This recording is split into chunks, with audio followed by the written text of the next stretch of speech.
Like, wow. Welcome back to Slayer Talk.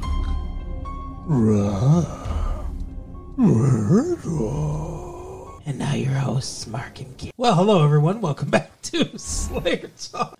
I really want to get a new theme song because I don't like doing that every week. Does it hurt your throat? It does. My name is Mark. With me as always is my fiancée, Carol. How you doing today, Carol? Hey, what's up? Not much. Guess what? What? It's been a great week. It has. Do you know what I'm looking at right now? My face. A giant poster of Buffy the Vampire Slayer. Yes, we have a giant poster of Buffy the Vampire Slayer. We've started decorating our recording area. Yes. And it's kind of cool. It's November 3rd, 1998, and it's kind of cool.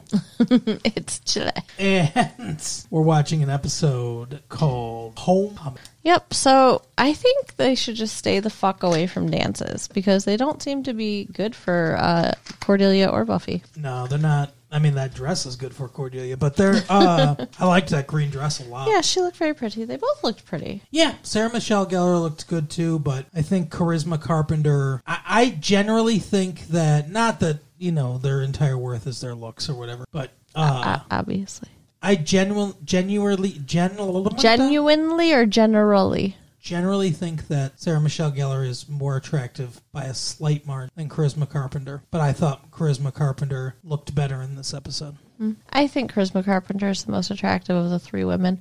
And let's not forget about Willow. Willow! What the hell's her name? Hannigan something. Allison Hannigan something. Yeah. Is her official name. She looked good too. Yeah. She had a nice dress. She looked fine. I mean, Xander thought she was fucking hot. I am not a fan. I'm a fan of her acting. I'm a fan of her comedic timing. I think she's cool and stuff like that, but I'm not a fan of her physically, but I'm sure many people are. Yeah, well, I mean, I think everybody on the show is decent looking, at least. Well, yeah, of course. It's Hollywood. Right. We're talking about Hollywood standards. Let's be real. If any of them showed up to our fucking town or whatever, they'd be the hottest person. In the poster, though, that I'm looking at. Yeah. Charisma Carpenter? Yeah. She's turned to the side, and her giant breasts are on display. Yeah, well, that's how it should be. The other ladies, they're not. They're facing forward, like almost like hiding their breasts. And I think it's because they can't compete. Well, yeah, of course. I love that he put on his glasses to participate in this discussion. He's like, I must get a better look at the front. Never. So this episode is Homecoming, and it's their senior year. Yeah, apparently they're seniors now, so I don't know what they're going to do next season. I guess they'll be in college. Maybe. They talked about college a couple times. That's what they did with Now 2-0, right? They just kept it going. Yeah, so. they just kept it going. We're just going to keep it going. It's weird, though, because I didn't realize, okay, I mean, this is only season 2, right? It's not like we're in, season 3 or 4. How'd they get to the end of fucking high school already? I believe it's season 3. Is it? I believe so. What the fuck? How did this happen? Well, yeah, and I guess she had her freshman year and in L.A. or whatever, so... L.A. I guess that makes sense. Huh, okay. Yeah, this is season 3. But... Wow. I'm just so, not with it right now. Wait. What? I'm waiting. Yeah, go ahead. Go ahead. Okay. Tell us about the episode. So, they're discussing, I was what the fuck? You tell me to go ahead and talk, and then you, start... Let me talk over you now. Well, I wanted to explain. I'm trying to think what season we're on. Yeah, it's definitely season 3. Okay. Because... Season 1 was short. There was not a lot of episodes in it. And then in season 2 is when we got all the I only have and then Becoming. And Sure. So, anyway. Yeah, because season 1, the big bad guy was the fucking, the chosen one or whatever. I was an anointed one. I'm the master. That's what his name, right? Right, yeah. And then the big bad guy in season 2 was Spike and Drusilla. And now season 3 has a new bad guy who is weird. Mr. Trick! I don't like him. I don't understand him. I'm not sure what his motivation is. I'm Mr. Trick and the Mayor. Apparently he's a vampire named Mr. Trick. I love that they had to point that out to us. Show us that. Yeah, no. What the fuck? No, you're not exactly just human, are you? What? Yeah, he's like, no, I'm a vampire that never looks like a vampire. But yeah, so Trick was in the episode where the people came to kill Faith. That's when Yes. when we saw him before. Hope, Trick, and Faith or whatever. Yeah. So he's still after Faith, but also including Buffy now for like, I don't know, to be a Equal opportunity murderer. sure. And they're having Slayer Palooza? Slayer Fest. Slayer Fest 98. No, it's not a fucking heavy metal rock concert. It's the stupidest thing you could call trying to kill two vampire slayers. I don't love what they're doing this season. It seems like they're going a little hokey here. It's just ridiculous. We meet the mayor for the first time, and the mayor's like, love the branding. Slayer Fest 98, I love it. That's the kind of ingenuity we need in here, because I want to kill her too, or whatever. Like, I don't know what the fuck's going on with this mayor. Well, and he's like, that's the kind of person that I need working for me or whatever. Like, and Trick's like, I don't work for you. And he's like, oh, but you will. Yeah, the mayor comes across as like an underworld mob boss. And by underworld, I mean like monsters. Yeah. Not like mob underworld. I mean like, he's like a monster mob boss where he's just like, we're not going to have a problem here, are we, Mr. Trick? I'd hate for your fucking lair to get overturned and for, I don't know, fishmen to kill you. Like, Yeah, it's very weird, and I don't understand at all. Like, I knew something weird with Trick. I don't know what the fuck the mayor is. That's my question, because he sure as hell isn't human. he's been referenced a couple times by the fucking goblin that is the principal of the school. Right. And I guess he works for the mayor, but like, I don't know. They don't want Buffy there. They don't want the Vampire Slayer there. Maybe they want to usher in the fucking end times or whatever. I don't know. Yeah. It's all weird, but the mayor is now one of the bad guys. And so is Mr. Peterman from Seinfeld. This whole episode is fucked. It's, really bizarre. So, we have Mr. Peterman from Seinfeld is the person, like, I don't know, front running the Germans? He's in such a weird sentence. Because that's what He's in a wheelchair, and apparently Elaine couldn't find him the right socks. And but he's in a wheelchair, and he's using technology. Well, he is, but he's got these two dudes working for him. German assassins. So, like, they're after her with guns that he's directing like he's playing a video game. Yeah, the whole thing is weird. We start out with Sarah Michelle Gellar, aka Buffy the Vampire Slayer, walking down. What? Well, it's just I was going somewhere and you just hijacked my. I believe my where you're train. going is way farther. Like, we need to establish things for people. That's what we need to do. Go ahead. So we start out with her talking to her favorite teacher, saying like, hey, so I got kicked out of school and I'm back in and I did everything I need to do, but I need a glowing recommendation from a teacher. Can you write me one? And she's like, who the fuck are you? And she's like, I was in your class and I loved your class. And she's like, I don't know you. It was weird. So she leaves. And after she leaves, Buffy's just walking down. And this is like set up like a comedy shot. Mm-hmm. We see binoculars. And then like, oh my God, there's a guy looking at her. And then from off camera, walking into the frame, his twin, another guy, the other German guy, walks into frame. And it's like, oh my gosh. And then they turn on the TV. And it starts showing, like, video surveillance of Buffy. And then we cut to a room where Mr. Peterman, or not Mr. Peterman, whatever, the guy from Seinfeld. His name's not Peterman in Seinfeld. It's not, but yeah. No. It was Peterman's- Elaine's boss. Yeah, Elaine's boss before Mr. Peterman, I think. Like, the one that she bought socks for. Yeah. Elaine, these socks are not good. You know, that guy. Yeah. Mr. Peterman's the guy whose voice sounds like this. Elaine, take a note. He's got that big voice. Anyway, so he comes out in a wheelchair, and it's like, oh, it's a big reveal. There's somebody behind him. And then from the fucking room, walking off screen again, onto screen, is Mr. Trick, and he's like, now we've got him. And it's like, oh, there's a guy. Oh, another guy. Oh, another guy. Oh, another guy. Yeah, it's weird. It's weird. I don't like this episode. Mr. Trick is apparently hosting this event, Slayer Fest 98, where a group of potential assassins are going to go after Buffy and Faith. That's what the whole Slayer Fest 98 is. Didn't that happen before? Did it? Yeah. Was there a Slayer Fest 97? I don't think it was called Slayer Fest 97, but when what's her name showed up, Drusilla and Spike and Angel, when they were all together, they had a big group of. They weren't vampires. No, but when the other Slayer, the one that got killed, when she first showed up, wasn't there like a group of people competing to see who could kill the Slayer? Not that I recall. I think so. I think this is a recycled plot element. I really feel like that happened. I mean, we saw her, I think, the episode with the mummy. Yeah, Inca Mummy Girl. And we saw her when she got killed, which was the same episode, I think, when Angel turned evil. We just saw her twice? I don't remember seeing her any other times. Okay. So, yeah. I don't know. I think you just dreamt it. Sure. Maybe not. I don't know. But it seems like it's either a tradition or something they want to have become a tradition since they're labeling it with the year. I don't know. So we have the German team using technology and guns to kill vampires. I don't know how that's going to work, but whatever. And then there's a demon who can pop like blades out of his arms and throws them. So he's like a fish monster demon, though, right? I don't know. He's like the creature from the Black Lagoon, but in demon form? I don't know. He has orange skin and a bumpy head. Don't know. Yeah, he's really weird. Syphilis and you.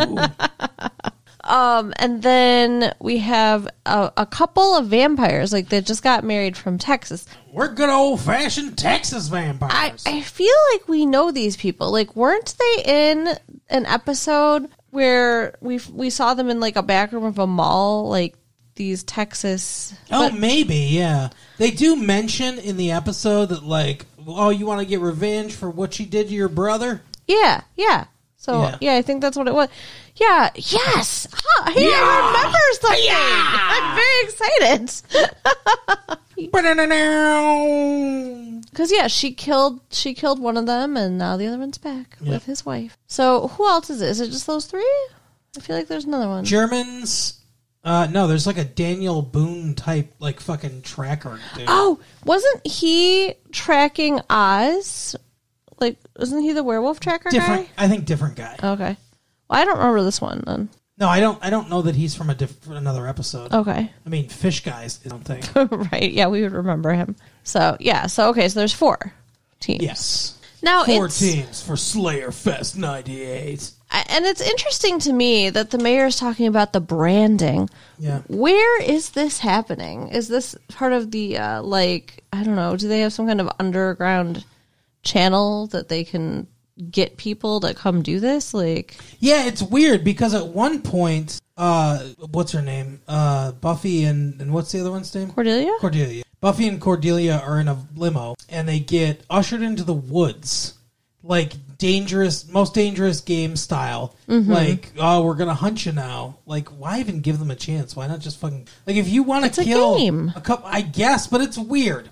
Anyway, so they present a video with Mr. Trick giving a presentation about Slayer Fest 98, and at the end of that, there is a logo for Slayer Fest 98. They went to a graphic designer and got that logo made. Fucking Mr. Trick doesn't know how to make logos on a computer. They hired that out. Where are all these people coming from, and where is all this advertising going? And are they watching it? Are all the hordes of the underworld together watching? Oh, I didn't even think about that, but yeah, maybe it's being broadcast. I mean, it's really involved for like a couple high school girls on their way to homecoming to get killed. Yeah. Last time I saw a video with 2 high school girls in the back of a limo. It was something very goodness. different. Dirty. Ew. Although if it was Buffy and Cordelia, it wouldn't be you.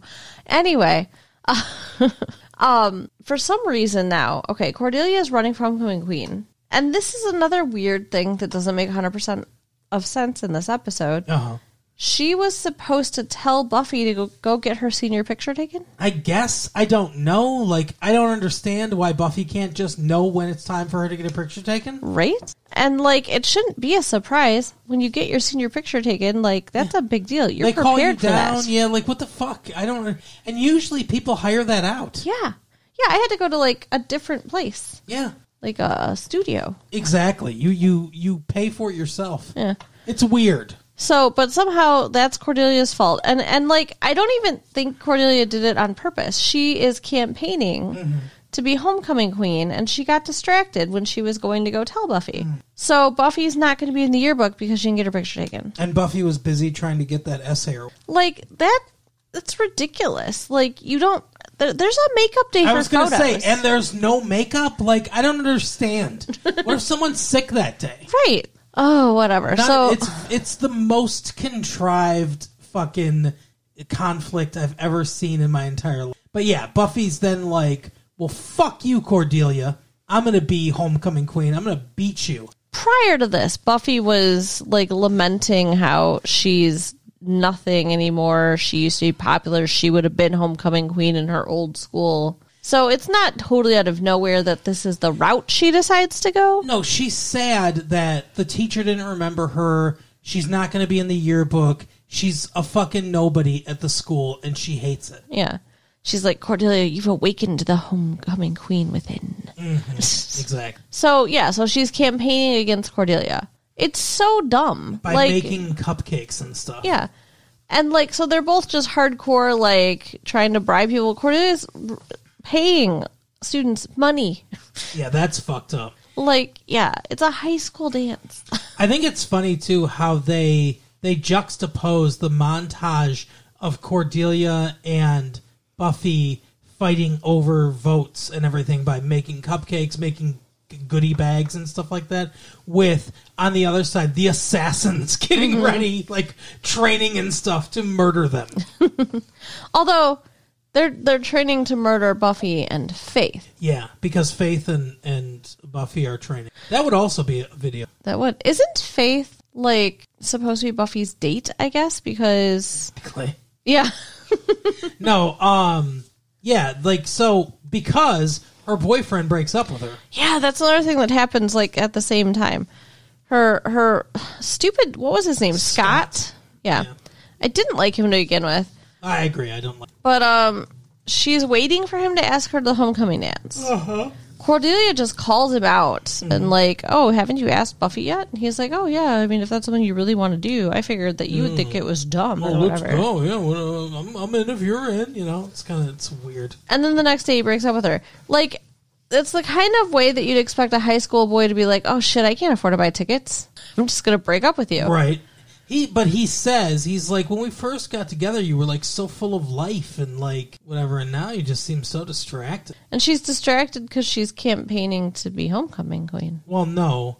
This is before she starts campaigning to be homecoming queen. She's distracted because in one scene, as we see, she brings Angel food like he's a dog. Yeah. Like, here you go, here's your bag of food.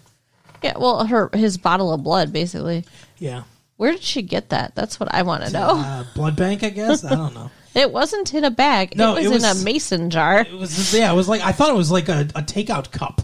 But anyway, so she's like, I haven't told Giles or the others. I'm going to help you get better. Yeah, she's like, because I don't think they'd understand that you're better. I think they would.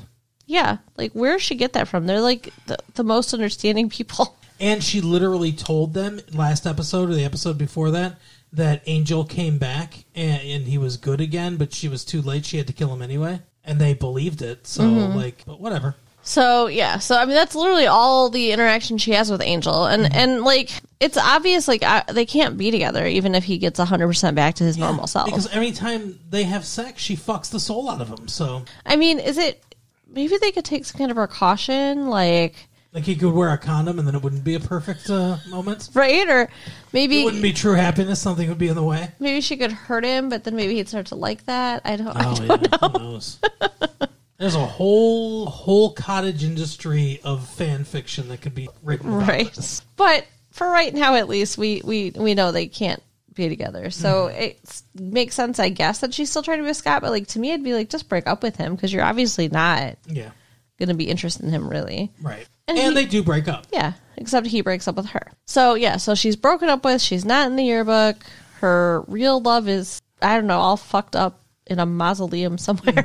But she is going to homecoming with a pretty hot woman. So. Yeah. So, yeah. And then, Xander and Willow, Hello. they're trying on their homecoming outfits together, which I think is a really weird thing for That's a guy weird, and too. girl to be doing. Yeah, they're in her room, I think, or his room. I think it's her room. I don't know. It doesn't really matter. Yeah, because she's got this big, like, what do they call it? The thing It's you like change a behind? Asian, like, Screen. Yeah. Which you can see through, too, so you can see, like, the outline. You can see the silhouette. Yeah, it's weird. Like, why is that in your room? Why are you guys changing together? But she's trying on different dresses to get his opinion, and he's putting on his tux. And he only has one tux, which he got from a rich relative. I don't know. The whole thing's a little odd. Yes, the it whole is. episode's odd. What is wrong with the writers? Okay, sorry. She comes out in this god-awful dress. I hated it. Yeah. I don't have the best eyesight, as Carol alluded to earlier, and I thought it was pajamas. Yeah, I thought did. it was like one of those, like, you know, just like flowery tops, like a loose top, and then silky, like billowy pants. That's what I thought she was wearing because of the way it was cut or whatever. But then as she came closer, I was like, oh, it's a dress. Yeah, it was awful. Looks bad. So that wasn't an issue. There was a slight bit of, I don't know, tension while she was tying his tie or whatever, but it was fine. She goes and puts on a regular ass dress, not even the best dress in the world, and comes out. Just and a simple black dress. yeah, and when she comes out, he's just like staring at her like he wants to eat her. And then they kiss. Well, no, they're talking about dancing, and he's dancing with her in her dress. She's like, I don't even know if I know how to dance. He's like, oh, shit. Yeah. And then they don't just kiss; they make out. They Right. kiss for a while. Yeah, it's not good. Because they both have significant others. Yep. And then they're all guilty and like sad and like, oh, what are we gonna do? The whole episode, they're like, they look like wounded puppies. And then they pick Cordelia's side in the rivalry between Cordelia and Buffy for the homecoming queen because they feel so guilty that they've both betrayed Cordelia. Yeah, it's silly. And then they're like, what are we gonna do? Break up with the other people, you assholes. Oh yeah, because they like the last time we see them, they're sitting on a bed like holding hands and they want to fuck each other. Yeah. Like, I don't know why. I don't know when this happened. They've known each other since kindergarten. He had no interest in her, and nothing has physically changed about her. No, it's a little annoying, to be honest with Yeah. you. It's like it seemed like they were both content with the people that they were with, and now they're throwing her, and I don't. They're better as best friends. I agree. Although they do have good chemistry on screen. Yeah, I mean, it is palpable or whatever, but, like, I don't know, Cordelia's just better. It doesn't make any sense. Their relationship is more Sam and Diane, Yeah. which is interesting. Yeah. But anyway, so that's kind of their storyline. The only other thing that happens is Slayer Fest 98. Which is stupid. Like, I'm sorry, it's just stupid. Like, okay. It's a copy paste fight. Yeah. They are in the woods. They find a cabin. There's some funny things that happen where Buffy's like, find a weapon, and Cordelia finds a spatula. Yeah. And then there's a gun laying around, and she's like, get the gun, Cordelia. And she shoots the gun, and it's like way off. And she's like, get the spatula, Cordelia. Point blank range. And she misses. But they end up like killing each other, looking for... No. The girls don't kill each other. No, the assassins. That's what it sounded like. Like, the Germans shoot a fucking rocket into the cabin, the girls get out, and, The demon was in there, I think. yeah, was he a demon? Yes. Okay, well, the demon gets blown up, and apparently that kills, fish demons. He's not a fish. He was something like that! He's scaly, but he's not fish scaly. Anyway, so that's how he dies. The one guy gets caught in a trap. He doesn't get killed. He's just left in the trap. Just there, which maybe he was, because maybe he's going to be a reoccurring character. But he looked different to me. Yeah. And then the vampires. So they get to the Giles. Giles has been knocked out by the vampires, and they're like, "Wolf or whatever." Yeah, they're like, he's the her watcher. She'll come for him, Buffy stabs the woman with the spatula. which is funny as hell. And then he knocks Buffy out, and she's out cold. Cordelia, who he thinks is Faith, because I guess they don't know what Faith looks It's weird. like. Well, they have similar appearances, They I do. suppose. Yeah. she walks up to him and just intimidates him into leaving. Yeah, that was kind of badass. I really liked it. Yeah. I liked it, but at the same time, it seemed very unbelievable. I guess. How did you feel about it? I thought it was believable. Okay. I think it was... She's trying to come into her own or whatever. I feel like she's supposed to be growing as a character, so I liked that. And then he just walks away, probably to come back another time. Right. And then the Germans get there. So Cordelia and Buffy have been fighting. The other people go to the dance, and they leave them in the limo by themselves, saying, "Work out your problems. You know, you've been having problems, work them out." And there's 2 corsages, and they put them on. They're like, "Oh, they got us corsages. It's great." And it turns out the corsages are there's trackers in them because they came from Mr. Pitt from Seinfeld. Yeah. And so they realize that, and they throw them on somehow sticking them to the other guys. It's like a Saving Private Ryan thing where there's like sticky bombs or something. Buffy said, give me wet toilet paper. So she used that. Oh, I totally forgot about that. Yeah, she wrapped it in wet toilet paper. I didn't realize wet toilet paper would be sticky, though. Yeah, well, whatever. Sticky enough. Sticky enough, it sticks to them, and then they think that each other is the other person, so they shoot each other with guns and kill each other. Because, again, there's a dude in a room in their ear telling them what to do, watching the tracker on the screen, and there's a wall between the dudes. Yeah. So it works out. And Mr. Pitt thinks they're dead, but they're not. He's like, I won. So stupid. Right. So that's basically it. Yeah. So Xander and Willow are now like cheating on their significant others with each other. It's fucked up. And, Cordelia and Buffy, neither one of them won the homecoming queen thing. Which I think is both the best case scenario and the most realistic scenario. Yeah.